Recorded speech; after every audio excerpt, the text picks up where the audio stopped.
Con nosotros y juntos seamos bendecidos, seamos instruidos e informados con la palabra del Señor. Así que bienvenidos una vez más a su programa El Faro de Alejandría. Muy bien, me seguían preguntando algunos amigos, explícanos un poco más al respecto de cómo nació ese nombre y por qué el faro. El faro, lo mencionaba en el programa anterior, le daba dirección a los barcos, a las naves que circulaban, que viajaban, que entraban a los puertos a las altas horas de la noche, y el faro daba dirección. Entonces, el faro, que es la palabra del Señor, a nosotros nos da dirección. Pero ¿por qué de Alejandría?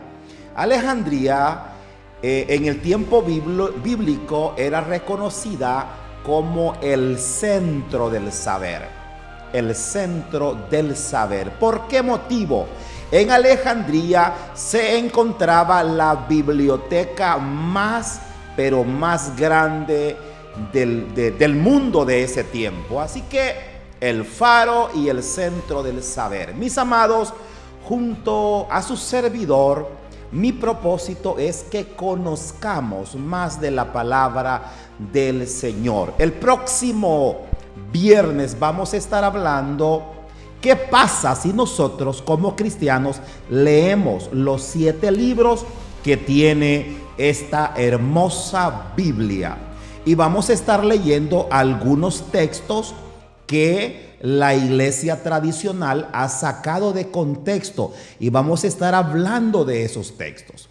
Así que de eso vamos a estar hablando el próximo viernes. Pero mientras tanto, quiero que empecemos y hablemos cómo nosotros tenemos en nuestra Biblia 66 libros. Pero antes de iniciar, quiero invitarles a que oremos al Señor y pongamos en las manos del Señor el programa de esta noche. Recuerde, somos Iglesia Monte Hermón, una iglesia con visión del reino acá en el centro de la ciudad de Lolotique, de nuestra amada misión Apóstoles y Profetas de El Salvador. Así que le invito a que oremos al Señor poniendo en sus manos este programa de esta preciosa noche. Doy gracias a todo el equipo del ministerio que está siempre acá trabajando para que a usted le llegue el mejor contenido a través de los equipos que se utilizan. Así que oramos al Señor. Soberano que estás en el cielo, te damos gracias porque nos permites una vez más poder estar acá desarrollando un programa más, Señor, para bendecir a tu pueblo, para ser edificado, Señor. Gracias en el nombre poderoso de Jesús. Bendice a tu pueblo, bendice, Señor amado, a aquellos amigos que van a escuchar, Señor, la enseñanza de esta noche. Que esta palabra no sea de destrucción, sino de edificación. En el nombre de Jesús, amén y amén. Muy bien, como lo mencionábamos, vamos a estar hablando en esta oportunidad ¿por qué 66 libros? ¿Y por qué la Biblia latinoamericana y algunas otras Biblias más tienen 73 libros? De eso vamos a estar hablando en esta preciosa oportunidad. Así que bienvenido, quédese con nosotros. Vamos a estar unos minutos acá compartiendo de la palabra del Señor. Hermanos, amigos, este es una vez más el Faro de Alejandría. Les saluda su hermano y amigo Roberto Ochoa, pastor de Iglesia Monte Hermón, acá en la ciudad de Lolotique. Y hoy le invito que nos profundicemos, sí, que nos sumerjamos en este contenido, en esta historia, cómo la Biblia llegó a nuestras manos. La Biblia no llegó así tan fácil. La Biblia tuvo un proceso difícil para que hoy esté como está en nuestras manos. El tema de hoy es el canon bíblico. ¿Cómo se formó la Biblia que usted y yo tenemos hoy en nuestras manos? Es importante, mis amados, que nosotros comprendamos, que nosotros conozcamos este punto. Así que vamos a hablar de cómo surgieron los libros de la Biblia, que hoy nosotros conocemos que algunas Biblias tienen 39 libros, como lo es en el Antiguo Testamento, y otras Biblias tienen 46, y otras tienen hasta 51 libros. Así que de eso vamos a estar hablando. Cuando nosotros hablamos del canon judío o del canon cristiano, eso, hermanos, afecta a nuestra fe. Esa es una pregunta que debemos de hacernos. Porque cuando nosotros hablamos del canon judío, estamos hablando del canon hebreo. Cuando nosotros hablamos del canon palestinense, griego, estamos hablando del canon, también el canon alejandrino. Entonces, pero la pregunta es, ¿afecta nuestra fe?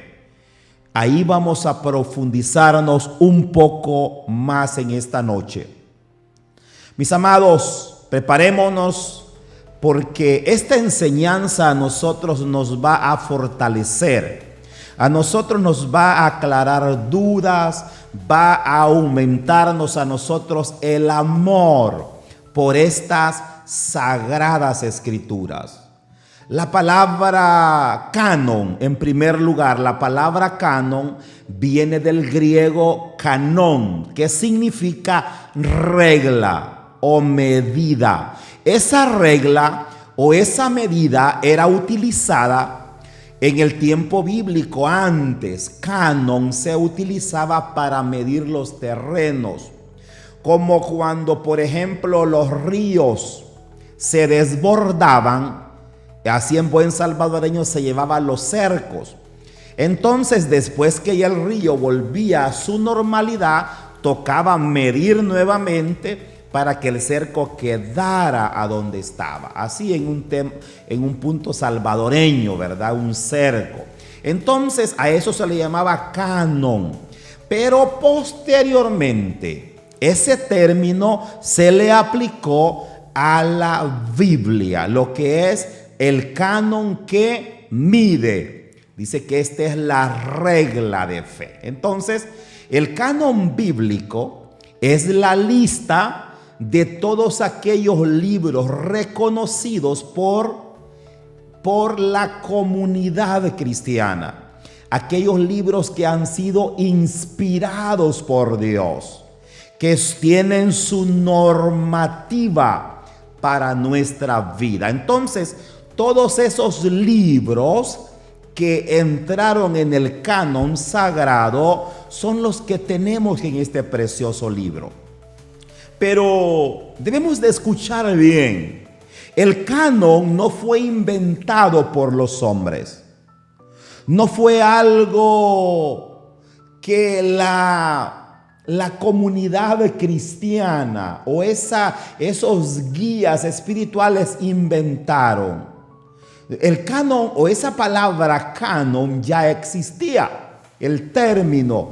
Luego a este mismo término se le aplicó para normar, para decir estos libros incluyen en el canon sagrado de la Sagrada Biblia. Mis amados, no se trata de quién decidió, es importante eso. No se trata de quién decidió qué libros incluían y qué libros no incluían. Dios, a través de esos libros, nosotros nos revela su autoridad divina. Nosotros ahí encontramos su autoridad. Es importante que nosotros comprendamos cómo se escribieron estos textos sagrados que tenemos ahora en día. ¿Por qué hago énfasis en esto? Porque habemos muchos cristianos que la Biblia la tomamos como cualquier libro. No, los libros de la Biblia no fueron escritos en sus inicios por una computadora, por una imprenta. Los libros al principio se escribieron con unas plumas, pluma de caña o pluma de ave. Esa era una tinta artesanal. Era una tinta artesanal que algunos dicen que es como cuando el comal tiene mucho tile. Raspaban eso, lo depositaban en un recipiente, lo batían. Entonces aquella pluma la metían, escribían 2, 3 letras y así sucesivamente se iba escribiendo. Eso es importante. Había algo que sucedía que es importante mencionarlo. Cuando ellos escribían un nombre sagrado, por ejemplo, escribían Dios, escribían la palabra Yahvé, Elohim, el gran yo soy. Esas palabras, esos nombres sagrados que ellos escribían, ellos cambiaban de pluma. Quitaban la pluma que tenían, agarraban una pluma más conservada y con esa pluma escribían. Y no solamente cambiaban la pluma, sino que también cambiaban la tinta. Y si había un error, entonces ellos cambiaban el rollo. Imagínese usted la forma, cómo se escribió cada letra. No era como un bolígrafo de hoy en día, que uno escribe y escribe y escribe. No era así. Fue una situación muy difícil. En el programa anterior estuvimos hablando por qué a la Biblia se le llama Biblia. Estábamos hablando que fue en honor a una ciudad de Fenicia. En Fenicia existía un puerto que se llamaba Biblos. Y como ese puerto de Biblos era quien embarcaba los contenedores de papiros, entonces dijeron, le vamos a poner Biblia en honor al productor de papiros. Mis amados, qué importante es que nosotros tengamos en cuenta estos conocimientos. Y si había un error en la escritura que ellos tenían, ellos descartaban el libro o ese rollo y lo cambiaban. Cada copia que ellos hacían era un acto de adoración. No era cualquier cosa. Ellos lo hacían con mucha reverencia, que hoy nosotros necesitamos recuperar.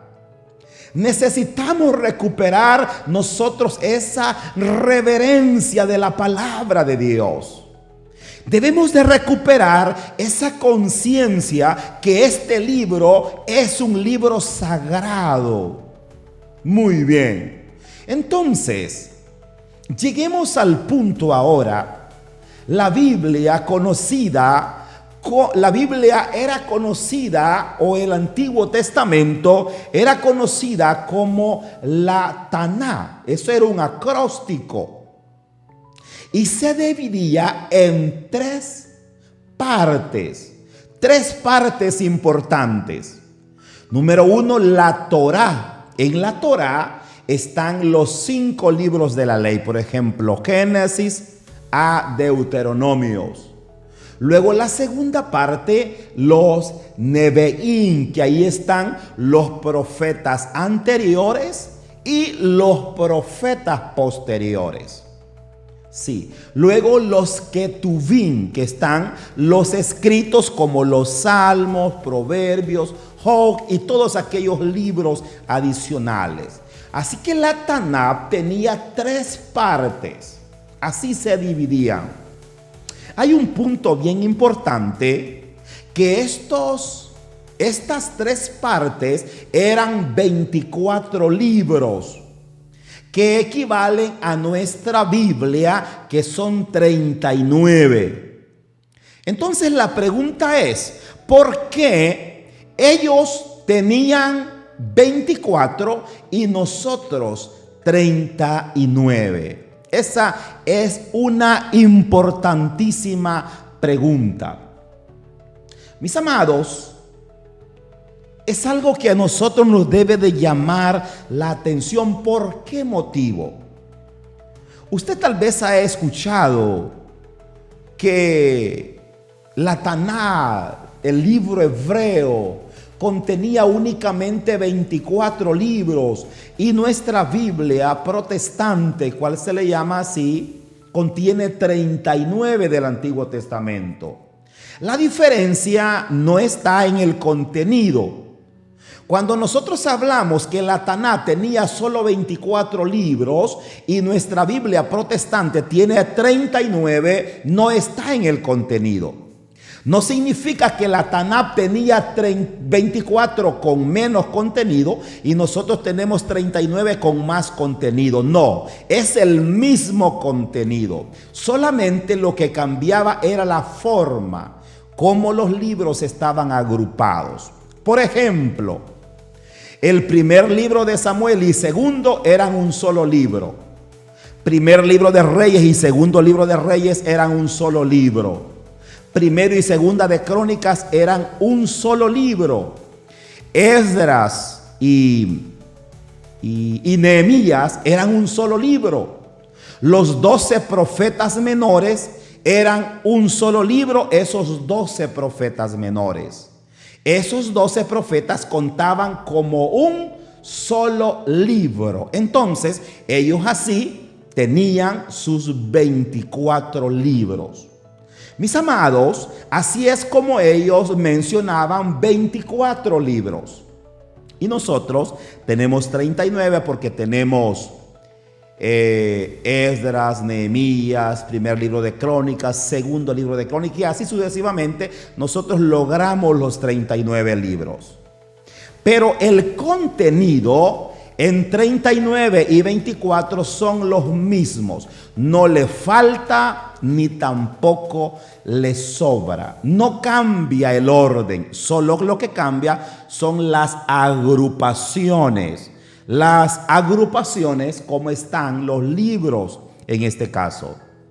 Mis amados, es importante que nosotros también veamos cómo se conformó este canon. Dice que esto surgió allá por el periodo intertestamentario. Ahí quiero hacer un pequeño paréntesis. Cuando nosotros hablamos de periodo intertestamentario, algunos lo mencionan como periodo de silencio. Algunos lo mencionan como 400 años de silencio. Eso es un error mencionarlo como 400 años de silencio. En el periodo intertestamentario fue donde la literatura bíblica creció. Ahí tenemos todos los libros apócrifos, pero son muchos. Yo tengo en mi biblioteca esos libros apócrifos, creo que son 4 tomos, que están todos los libros apócrifos.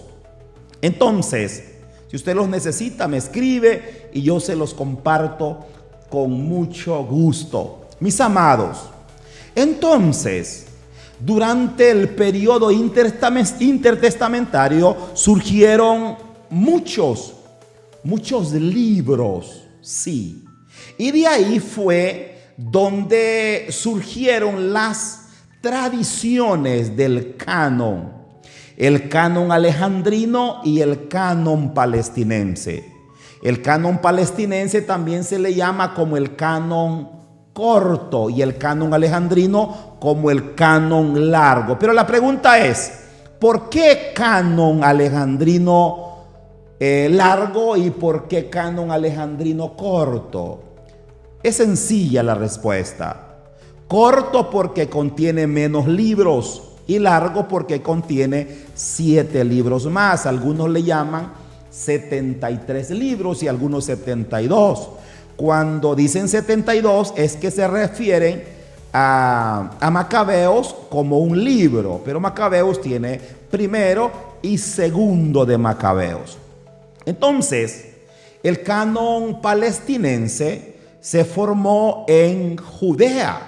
Hoy, ese es un punto importante.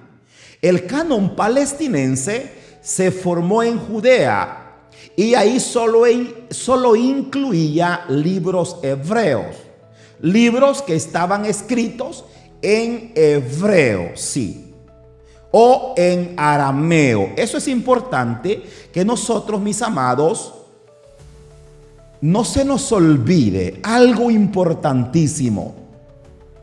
Los israelitas, quiero hacer un paréntesis para que volvamos y entremos por qué en arameo y hebreo, por qué en griego, por qué en latín, todas esas cosas. La situación es la siguiente. Israel, aproximadamente allá por el año 1250, salió de Egipto. Sí. Luego Israel allá por el año 1200, 210 aproximadamente, entra y toma posesión de la tierra prometida, empieza a conquistar y todo lo que sucede.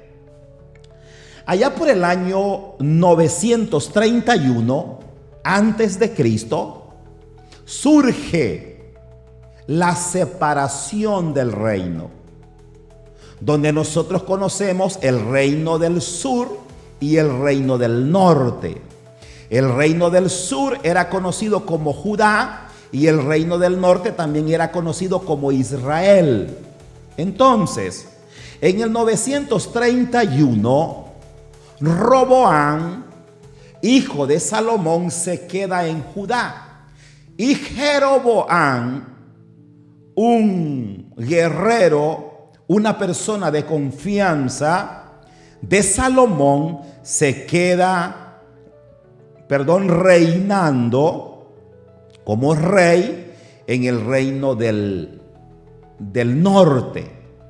En el norte habían 10 tribus y en el sur habían 2 tribus. Cuando nosotros decimos que habían 2 tribus, en el sur nos referimos que habían 2 tribus, pero sí habían 3 hermanos. Pero ¿por qué 3 hermanos y 2 tribus? La situación es la siguiente. La tribu de José y de Benjamín, recordemos que José fue esclavo. Su descendencia había sido más poca. Lo mismo su hermano menor Benjamín, hijo de Raquel, dice que su descendencia era poca. Entonces, entre José y Benjamín conforman una tribu. Hay otra situación que cuando Jacob llega a Egipto, dice que bendice a los hijos de José y algunos textos los dan como patriarcas también. Pero eso va a ser estudio de otra oportunidad. Pero lo que quiero decir es lo siguiente. En el 931 se dividen los reinos. En el año 722 el reino del norte cae por manos de los asirios. En el 722 cae el reino del norte por manos de los asirios. Los asirios en este caso distribuyen a Israel por todo el imperio. Por ejemplo, a esta familia la mandan para la Unión, a esta la mandan para San Salvador, a esta para Santa Ana, a esta para Usulután, a esta para Lolotique, a esta para Santa Rosa, a esta para Gotera, y así los distribuyeron para que nunca más se volvieran a unir. Hasta el día de hoy, el reino del norte nunca más volvió a ser reino del norte. Por eso el día de hoy a Israel se le conoce como judíos, porque los únicos que quedaron en pie fueron los judíos. Pero luego caen en el 722, luego en el 605, el reino del sur es invadido por los babilonios, 605. Luego en el 598 viene otra invasión y se llevan cautivos otro poco de personas. En el 587 vienen y se llevan cautivo el último grupo y se quedan en la tierra prometida, en este caso en Israel, se quedan únicamente las ancianas o personas que no significaban mucha fuerza para los babilonios. Ahí hay una respuesta importante. ¿Por qué los llevaron cautivos? Se los llevaron únicamente para que fueran a producir a su tierra, ayudarles a hacer crecer su tierra. Y lo que no servía, los ancianos, mujeres embarazadas, personas con discapacidades, a esos no los llevaron, los dejaron ahí. Eso sucedió en el año 587. En el 587 es donde se destruye el primer templo, 587. Entonces, y ahí el arca del pacto se pierde, no se sabe qué sucedió.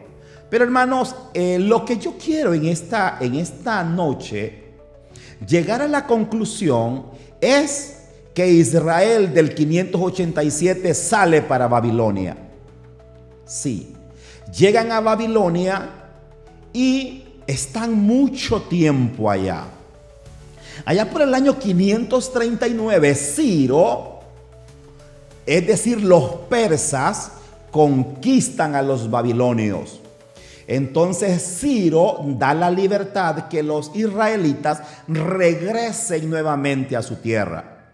Pero poniendo por ejemplo, se fueron 100 personas, no regresaron esas 100. Eso es un ejemplo. Solo regresaron un 25 o un 30%. Significa que si se fueron 100, solo regresaron 30, no regresaron 100. Se quedó el 70% allá en Babilonia. Muy bien. La lengua que hablaban los babilonios era el arameo. Entonces, el arameo hablaban los babilonios y hablaban también, en este caso, los persas. Los persas y los babilonios hablaban el arameo. Entonces, la segunda lengua de los hebreos venía siendo el arameo. Pero luego los griegos conquistan a los persas. Los griegos conquistan a los persas. Entonces, imagínese usted, llevaron cautivos a los israelitas allá por el 587, pero ya allá por el año 397. Entonces, antes de Cristo, la lengua que hablaban los israelitas ya no era tanto el hebreo, sino que la lengua de ellos era el arameo y el griego. Porque cuando los griegos conquistan a los babilonios, entonces los griegos conquistan a los babilonios, conquistan a los persas. Cuando conquistaron los persas conquistan a los babilonios y los griegos a los persas. Entonces, ahí empieza a lo que se le llamaba la helenización. Cuando hablamos de la helenización, estamos hablando una lengua obligatoria. Los hebreos era obligatorio que tenían que hablar el griego. Tenían que hablar el griego obligatoriamente. Ahora llegamos al punto final que quería explicarles. Si los hebreos ya no conocen tanto el griego, era necesario que los hebreos tuvieran sus escrituras escritas en en griego en este caso. Que ellos tuvieran sus escrituras escritas en griego. Entonces, es importante que nosotros no olvidemos estos asuntos importantes que debemos de no olvidarlos. Voy a ver por acá, tengo un problemita. Vamos a ver. Ahora sí. Muy bien. Entonces, cuando nosotros hablamos, dice que allá por el año 90 después de Cristo, en el concilio o en la ratificación de Yamnia, allá por el año 90, los judíos rabinos, ¿sí? Entonces empiezan a darle forma a esto. Dice que el canon fue adoptado más tarde por reformadores protestantes, como el Antiguo Testamento, que la Biblia ya mencionábamos, la que tenía 24 libros, que estaba agrupada diferente, y nosotros tenemos la que contiene 39 libros. Mis amados, el canon alejandrino, por el otro lado, surge en Alejandría, Egipto. Ahí surge. Esto surge ya por el siglo III antes de Cristo. Había un rey que se llamaba Ptolomeo II. Dice que este Ptolomeo II pide una copia. Pide una copia a los judíos y les dice: necesitamos nosotros en nuestra biblioteca de aquí, tenemos multitud de libros, pero nosotros no tenemos la ley de ustedes. Le dice Ptolomeo II a los líderes cristianos, en este caso, a los padres cristianos, pudiéramos mencionarle. Les dice a estos ancianos de la ley, sí, mejor ancianos de la ley, estos ancianos de la ley les dice: necesitamos que nos den la ley. Entonces, Ptolomeo II les pide una ley, pero los hebreos les dicen lo siguiente: nosotros, ¿cómo les vamos a dar nuestra ley a ustedes? La ley sagrada que ha sido escrita con tanta santidad, que la ley de nosotros ha sido escrita a puño y letra de los hombres santos. Entonces vienen los ancianos de Israel, hacen un acuerdo y dicen lo siguiente: no podemos darles nuestra ley. Es un libro demasiado de santo para que entre a las manos de estas personas, de los griegos en este caso. Entonces, ¿cómo les vamos a dar la ley? No se puede. Entonces vienen ellos y dicen: lo que nosotros podemos hacer es darles 72 hombres para que vayan ellos y les escriban en sus materiales que ustedes deseen, que les escriban la ley. Y fue así como surge a lo que nosotros llamamos la Septuaginta. Septuaginta. ¿Por qué se le llama Septuaginta? Se le llama Septuaginta porque la ley se escribió en 70 días. Dice que 72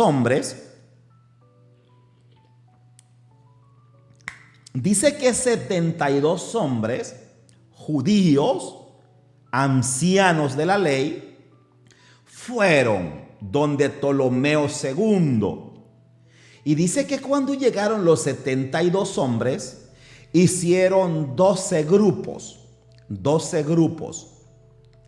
En esos 12 grupos, dice que pusieron 6 personas en cada grupo.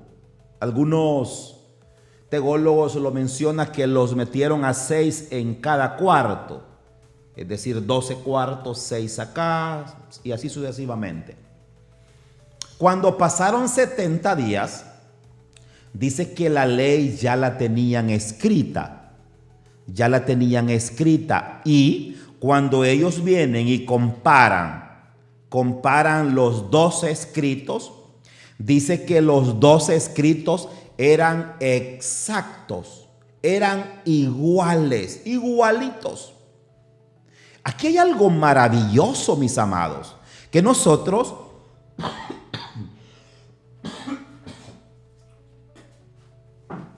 perdón, hermanos, que todavía ando bastante mal del pecho, problemas de salud, de los bronquios y todo esto. Entonces, 72 hombres divididos en 12 grupos. Entonces, 72 en 12. La situación es la siguiente. Dice que cuando salen de los cuartos,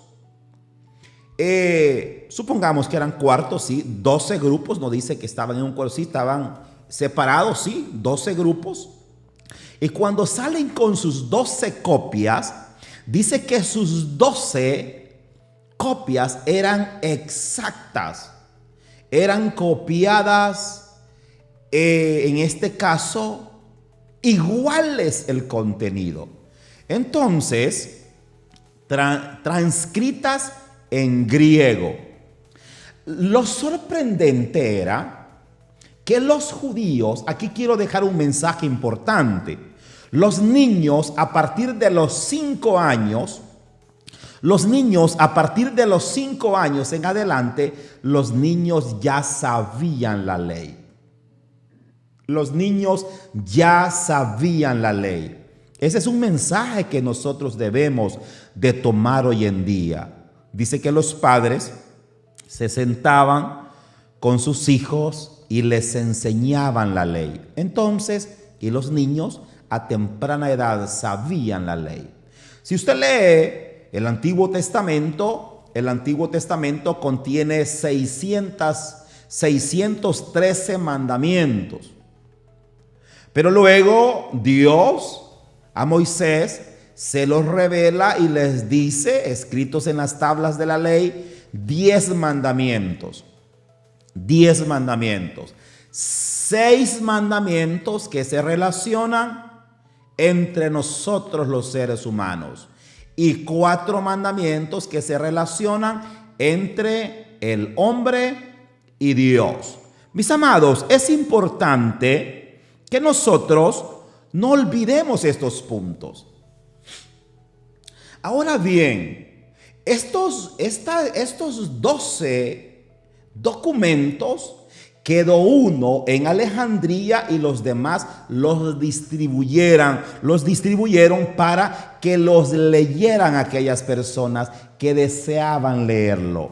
Aquí hago otro paréntesis. La Biblia no estaba al alcance de todos, o la Torá o la ley no estaba al alcance de todos. Eran unos pocos que tenían ese alcance.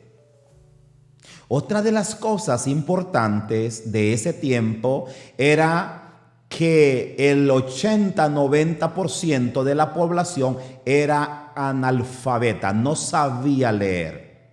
Porque la educación, la escritura estaba al alcance de pocos. Por eso la gente tenía que saberse la ley de memoria. Mis amados, entonces fue así como los hebreos tradujeron la Torá al griego. Y cuando dice que se compararon esos 2 escritos, todos coincidían con la palabra del Señor. Ese fue un milagro extraordinario que sucedió. Fue un milagro extraordinario. Mis amados, ese milagro dio origen a lo que mencionaba a la Sextuaginta. Luego a estos libros los griegos les agregaron otros libros, que esos libros ellos los agregaron ya en escritos en griegos, los cuales estamos hablando de los libros de Tobías, Judith, Sabiduría, Eclesiástico, Baruch, primero y segunda de Macabeos. Pero la pregunta es, allí hay un punto importante. Allí mencioné yo siete libros que los agregaron los griegos. Sí. La pregunta es la siguiente: ¿por qué los griegos necesitaban la ley en su biblioteca? Estamos hablando como un comercio. Si yo soy el empresario de Supertienda Robert, entonces, y si hay un producto que en el mercado la gente lo está buscando, yo tengo que ver qué hago, de dónde, cómo hago para conseguir ese proveedor. Y ese producto tiene que llegar a Supertienda Robert, en el caso mío, como empresario de la canasta básica. Entonces los griegos dijeron lo siguiente: tenemos miles de libros en nuestra biblioteca, pero no tenemos la ley, necesitamos la ley. Entonces fue así como mandaron a buscar por mandato de Ptolomeo II, y no se las dieron, pero sí les dieron a los hombres para que se las transcribieran. Ahí está una respuesta importante. ¿Por qué nosotros no aceptamos los 7 libros que tienen esta Biblia hermosa como lo es la latinoamericana? ¿Por qué nosotros no la tenemos? Que esto posteriormente vamos a hablar de ese tema importante. ¿Por qué nosotros no lo tenemos? Porque los griegos lo agregaron posteriormente y eran escritos en griegos, y como los hebreos no habían tenido que ver con esto, entonces dijeron: no los tomamos en cuenta. ¿Por qué motivo? Si la ley fue revelada a los hebreos, entonces, ¿por qué los griegos tomaron libros y los incluyeron a la Biblia sin contar con los hebreos? En una explicación sencilla. Entonces fue ese el motivo. Y mis amados, esta versión, como lo es la versión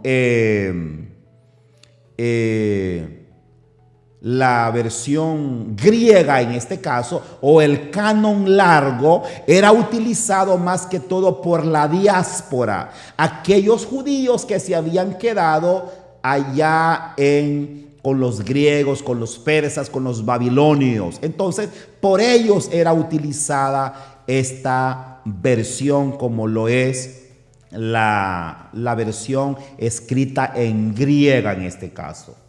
Ahora bien, mis amados, quiero que lleguemos al punto cómo se determinó qué libro debía formar parte del canon y qué libros no. Y aquí quiero que nos detengamos un poco y veamos los criterios que se utilizaron para agregarlos. Sí, el primero, voy a mencionar por lo menos 5 criterios. El primer criterio que se utilizó para aprobar ese libro, que su autoría fuera una autoría profética o apostólica. Sí, debía de haber sido escrito por un apóstol o por un profeta o alguien bajo su autoridad. Ese era el primero. La segunda, tenía que tener coherencia doctrinal. Debía de tener armonía con las enseñanzas bíblicas. Que esas enseñanzas previamente fueran aceptadas por las comunidades cristianas. En tercero, tenía que tener un uso generalizado. En otras palabras, tenía que ser reconocido y leído por la mayoría de las iglesias, aunque en ese tiempo no se mencionaba la palabra iglesia, pero pudiéramos mencionar las comunidades cristianas. En cuarto lugar, era que ese libro tuviese una evidencia de inspiración divina, que el contenido debía de demostrar poder espiritual y cumplimiento profético, y que tuviese también capacidad para transformar vidas. Y la quinta, que ese libro tuviese una antigüedad, que debía de proceder del tiempo de los profetas o del tiempo de los apóstoles. 5 criterios he mencionado y hay algo otros más que pudiéramos mencionar. Pero quiero que pasemos, hablemos un poco acerca del Nuevo Testamento, aunque posteriormente vamos a hablar del canon cristiano, pero quiero mencionarlo un poco en esta noche. En el siglo I, las cartas del apóstol Pablo, como los evangelios, los hechos, las epístolas generales, las epístolas pastorales, el Apocalipsis, circulaban entre las iglesias. Son cartas, epístolas, libros que circulaban en las iglesias. Entonces, los cristianos comenzaron a leerlos y a predicarlos como la palabra del Señor. Eso es algo maravilloso. Entonces, pero quiero que vayamos cerrando el tema, cómo la Biblia se cierra, cómo ya no se le pudieron meter más libros. Allá cuando vemos nosotros en el concilio de Hipona, allá por el año 393, en Cartago, 397, dice que no impusieron nada y se le dio por cerrado al canon sagrado, y a partir de ahí, del 397, a la Biblia no se le quitó ni un libro ni se le agregó ningún otro libro. El canon quedó cerrado. Es como así nosotros hoy tenemos la Biblia completa. 39 libros en esta Biblia protestante y 46 libros en esta Biblia latinoamericana, que hay otras versiones más. Pero hay algo sobresaliente que quiero mencionar: los 27 del Nuevo Testamento. Mis amados, como ya mencioné, la iglesia romana utiliza la Biblia, que tiene 7 libros más. Y la ortodoxa utiliza alguna Biblia que tiene más libros, una que tiene 51 libros. En otra ocasión vamos a estar hablando al respecto. Pero hay algo importante que quiero mencionar. El Nuevo Testamento, todas las Biblias, todas las versiones, todas las traducciones tienen los mismos 27 libros. Esa unidad en el Nuevo Testamento es algo de una base doctrinal para nuestro cristianismo, que está intacto en nuestros tiempos. Mis amados, quiero ir finalizando diciendo lo siguiente. Querido hermano, querido amigo, en esta noche, en esta preciosa oportunidad, quiero decirle que usted confíe totalmente en las Sagradas Escrituras. En este sagrado libro no hay contradicciones, no hay errores garrafales, no hay nada. Hay una historia, hay fidelidad de Dios. Aquí hay verdad de Dios. Como lo dice en Hechos capítulo 4, versículo 12, ¿sí? Hechos capítulo 4, versículo 12 dice que la palabra de Dios es viva y eficaz. Sí, esa es la palabra de Dios. Es viva y eficaz. Esta palabra no es muerta. Sí, este no es Quijote de la Mancha. Esta es viva y eficaz.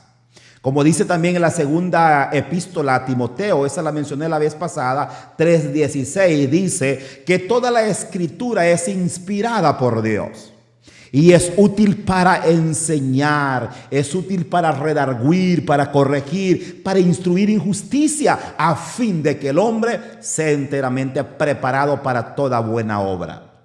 Hoy quiero animarle a lo siguiente: volvamos a las Escrituras, leámosla, creámosla, sí, proclamemos esa palabra, porque esta palabra es viva.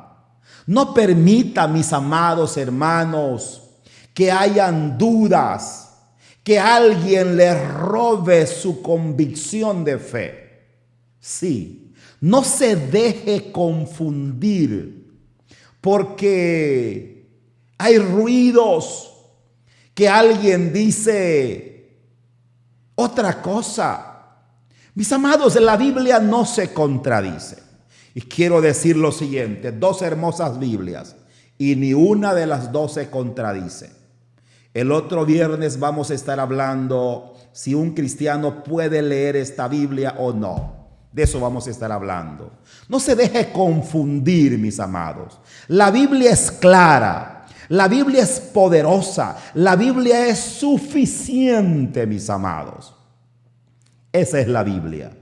Gracias por acompañarnos en esta noche, una vez más, con el Faro de Alejandría. Espero que este estudio de esta noche haya sido de mucha edificación para su vida, que su fe haya sido fortalecida, haya sido renovada, su pasión, esa palabra de Dios haya quedado en su corazón. Mis amados, volvamos a la Biblia. Mis amados, es importante que volvamos a la esencia de la palabra del Señor. Le invito a que no se pierda nuestro próximo programa. No se lo vaya a perder. Vamos a estar hablando de un tema muy importante que le he titulado. Oiga bien cómo le he titulado a este tema del próximo viernes: miedo a los 7 libros de la Biblia que usa la Iglesia Católica. Es así. Ese es el tema. Entonces, esto es lo que un cristiano debe de saber. ¿Por qué le tenemos miedo? Y vamos a estar hablando de esos puntos importantes. ¿Por qué nosotros deberíamos de tenerle miedo? No debe de existir ningún miedo, porque no hay ninguna contradicción. Así que vamos a hablar de eso el próximo viernes. Mis amados, en esta noche hemos hablado por qué tenemos 66 y por qué 73. Recapitulo diciendo lo siguiente: los griegos agregaron 7 libros más, así en palabras sencillas, sin consentimiento de los hebreos. Entonces, por eso la iglesia cristiana en ese momento no aceptó esos libros, sí, no aceptó esos 7 libros que agregaron. Pero la pregunta la vamos a contestar el próximo viernes. ¿Podemos leerlos nosotros? Eso vamos a hablarlo. ¿Se contradice una Biblia con la otra? Eso lo hablamos el próximo viernes. Le espero a las 7 de la noche siempre. Como siempre, su hermano y amigo Roberto Ochoa, pastor de Iglesia Monte Hermón, acá en la ciudad de Lolotique. Recuerde, somos miembros de esta amada denominación Apóstoles y Profetas del Salvador. Le invito a que usted profundice en la palabra del Señor, y le quiero motivar que desde ya usted vaya haciendo un espacio para que el otro año usted se pueda inscribir en nuestro instituto bíblico. Tenemos la facilidad que usted puede estudiar en línea y también presencial. No deje de estudiar este hermoso libro. Nosotros, como estudiantes de teología, no estudiamos a Dios. No, ese es un error. Nosotros estudiamos la palabra de Dios, que es muy diferente. Una mente tan finita difícilmente va a estudiar a Dios, pero sí podemos estudiar su palabra. Muy buenas noches. Esto fue El Faro de Alejandría, en su segundo programa. Nos vemos el próximo viernes a las 7 de la noche. Muy buenas noches. Gracias por habernos escuchado. Desde ya queda invitado a nuestro próximo programa bíblico teológico, El Faro de Alejandría. En nombre del pastor Roberto Ochoa y el equipo de trabajo, agradecemos su fiel sintonía. Hasta nuestro próximo encuentro.